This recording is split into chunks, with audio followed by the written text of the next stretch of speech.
എന്നാലും ആ ക്ലിയറിന്റെ ഒരു ധൈര്യം, അതെ അത് തന്നെ എന്റെ അത്ഭുതം. അവളിങ്ങനെ ജെന്നിയുടെ വീട്ടിലെത്തി. നടന്നിട്ടാണെങ്കിൽ ഇന്ന് അവിടേക്ക് എത്തിയല്ല. അത് ശരി.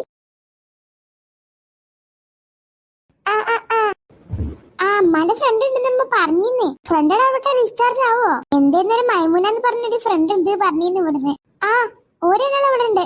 ഫ്ലാഗ് വിളി ജെന്നിന്റെ വീട്ടിൽ പോയി. ഞങ്ങൾ കൊണ്ടാക്കി തന്നെ ആ കുട്ടിയെ ആ പെരിന്നാരെ വിളിക്കാൻ വന്നപ്പോ അതിനൊപ്പം പോയതാത്രേ.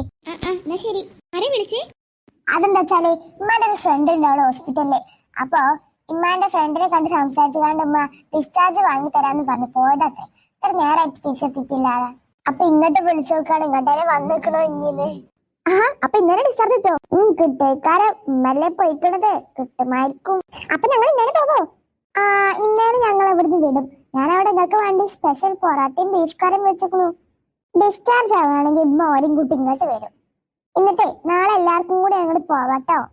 നിങ്ങൾ എന്തിനാ വെറുതെ ബുദ്ധിമുട്ടിക്കാണ്ട് ഇതൊക്കെ ഉണ്ടാക്കാൻ നിൽക്കുന്ന സീനത്താ? എനിക്കെന്ത് ബുദ്ധിമുട്ട്? ഒരു ബുദ്ധിമുട്ടും ഇല്ല. വെറുതെ കുട്ടികളെ എന്നെ ഏറെടുപ്പിക്കുന്നിട്ടാ. എനിക്ക് ഒരു ബുദ്ധിമുട്ടും ഇല്ല. നിങ്ങൾക്ക് ഭക്ഷണം വിളമ്പി തന്നെ എനിക്ക് എങ്ങനെ ബുദ്ധിമുട്ടാവും? സൈനത്താടെ സ്നേഹം ഞങ്ങൾക്ക് മനസ്സിലാവും സൈനത്ത. പാവം സൈനത്ത, ഞങ്ങൾക്ക് വേണ്ട എത്രയായി പണിയെടുക്കുന്നേ. വേറെ ഒന്നും വേണ്ട, ഈ സ്നേഹം മാത്രം മതി. ഇത് കാണാനല്ലേ നമ്മൾ ഈ കഷ്ടപ്പെടുന്നതൊക്കെ. ഇക്കിന്റെ പാത്തുവിനെ പോലെ തന്നെ നിങ്ങളെല്ലാരും. എനിക്ക് ഒരിക്കലും അതൊരു ബുദ്ധിമുട്ടല്ല കേട്ടോ. എന്നെപ്പറ്റി നിങ്ങൾ ചിന്തിക്കണ്ടല്ലോ, അത് മതി. പാത്തു സ്വപ്നായിരുന്നോ? എന്താ കാര്യം പറ. ആ റൂമിലാണ് എന്റെ പേഷ്യന്റ് ഉള്ളത്. ഓരോന്ന് ഡിസ്ചാർജ് ആയി അടിക്കാം. ഓരോ കാലിനിപ്പോ ഒരു കുഴപ്പമില്ല. അല്ല അവര് നോക്കുന്ന ഡോക്ടർ അഡ്മിറ്റ് ആവാൻ പറഞ്ഞാൽ എനിക്കും ചെയ്യാനാവും. കാലിനൊരു കുഴപ്പമില്ല. അതാ ഡോക്ടറെ 2 ദിവസം കിടന്ന ബില്ല് അത്രയും കൂടൂലേ? അതിന്റെ വളപത്രം കളിച്ചാണ്. ഏതാ മുതലിപ്പത്തെ ഡോക്ടർമാരിച്ചിട്ട് അന്നത്തന്നെ കണ്ടില്ലേ കോലം കൊണ്ടാലും മതി. ഡോക്ടേഴ്സാണ് എല്ലാവരുടെയും ജീവൻ രക്ഷിക്കുന്നത്, മറക്കരുത്. ഞാൻ മറന്നിട്ട് ഞങ്ങൾക്ക് ഇനി ഡിസ്ചാർജ് വേണം. അത് ശരിയായി തരും. ഞാൻ ട്രൈ ആക്കി നോക്കട്ടെ, എന്നിട്ട് ആലോചിക്കാം. എന്നിട്ട് എന്നെ ആലോചിക്കാം. എന്നാ പറ എവിടെയാണ്? അല്ല ഇവിടെ എനിക്ക് ഓർമ്മയുണ്ട് നമ്മള് 10ാം ക്ലാസ്സിലെ കാലം. അതൊക്കെ ഓർത്തോണ്ട് നിൽക്കല്ലേ ഞാൻ. എനിക്ക് പല പണി. ഇന്ന ഞമ്മള് അതൊന്നും മറന്നിട്ടില്ല. മുഹബത്തുക്ക സർബത്തുക്ക കുടിച്ച കാലം, പഞ്ഞമുട്ടായി തിങ്ങിയുന്ന കാലം, പുഴ താണ്ടി കടൽ താണ്ടി സ്കൂളിലേക്ക് പോയിന്ന കാലം, അത്രക്കൊക്കെ ഉണ്ട്. അതിപ്പത്തെ എല്ലാവരും ഡയലോഗല്ലേ, അതുകൊണ്ട് പറഞ്ഞ. ആദ്യമായി എന്റെ പോക്കറിട്ടിക്കാക്കാനെ ഞാൻ കണ്ട കാലം, 10ാം ക്ലാസ്സിൽ നിന്ന് എന്നെ കെട്ടിക്കൊണ്ടായ കാലം. കെട്ടിക്കൊണ്ടായതും കഥ കഴിഞ്ഞു. ഇല്ലാത്ത ജാതി എന്റെ ജീവിതം തൊഴിഞ്ഞു. നായി നത്തി. അന്റെ കോയാക്കൂടെ? കോയാക്ക് പരിയുണ്ട്. എന്നെ കോയ ഇങ്ങനെയൊക്കെ നടക്കാൻ സമ്മതിച്ച പിന്നെ അല്ല. എന്റെ കോയാക്ക ന്യൂ ജനറേഷൻ എനിക്ക് അറിയാഞ്ഞിട്ടാ. എന്റെ ഒരു ന്യൂ ജനറേഷൻ കോയാക്ക. അന്റെ പോക്കറിട്ട് ഒന്ന് നയിക്കണി വെച്ചിട്ട് എന്റെ കോയാക്ക ഞങ്ങൾ പറയണോ? വല്ലാന്ന് പറഞ്ഞ പോക്കറിട്ട് കാക്ക ഉണ്ടായതുകൊണ്ടാണ് ഞാനിപ്പോ ഇവിടെ.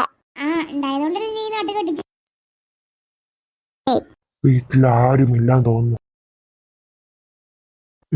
ഇന്ന് എന്തെങ്കിലുമൊക്കെ ഇവിടുന്ന് കക്ക കിട്ടിയാ മതിയായിരുന്നു. പിങ്കി, നീ എന്തിനാ ഇങ്ങോട്ട് വന്നേ?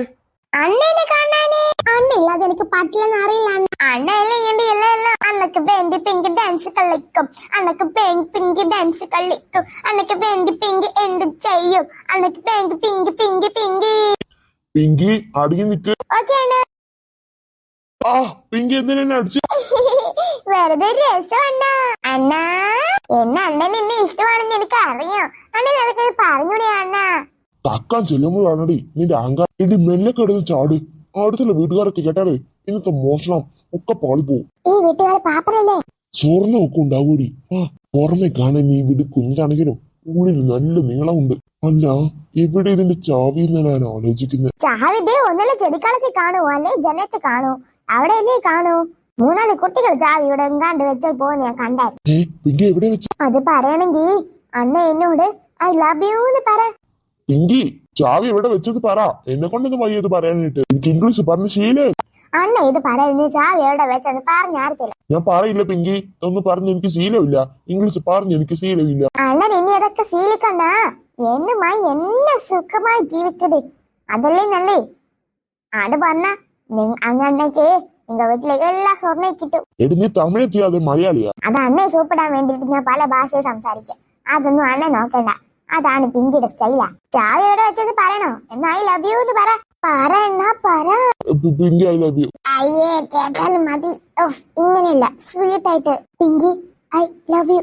അങ്ങനെ പറയണ എന്നാലേ പെങ്കിക്ക് സന്തോഷമാകും. Pinky I love you. നല്ല പോലെ പറയണ, ഒന്നുകൂടെ സ്വീറ്റ് ആയിട്ട്. നല്ല പോലെ പറഞ്ഞില്ലെങ്കിലുണ്ടല്ലോ പെങ്കി ആണെന്ന് അടിച്ചു കൊല്ലും. പിന്നെ ചായ എവിടെന്ന് പറയത്തുമില്ല. പിങ്കി മോളെ പിങ്കി ഐ ലവ് യു. അറണ്ണാ ചായ ഇപ്പൊ എടുത്തരാം. അന്നേ എന്ത് പാടി ഇനി ചാവി എടുക്ക.